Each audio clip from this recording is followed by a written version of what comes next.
There are 4 areas of importance within the Breakdance Builder. The first one is the one we had just looked at, and that is the settings toolbar at the top.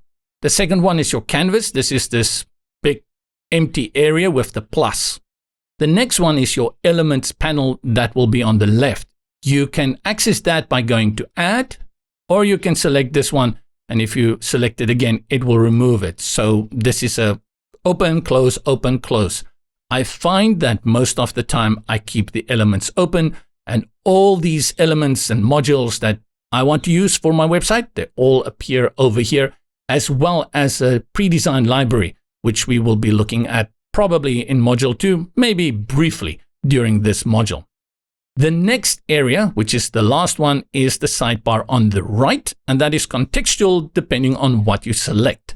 The one that I'm going to be using all the time is the navigator, this structure panel over here, and you access it through this icon. It gives you the structure. As I'm building out my page, I get a list view of everything that is happening. And the way that you work within Breakdance, you're going to really use this one quite a lot.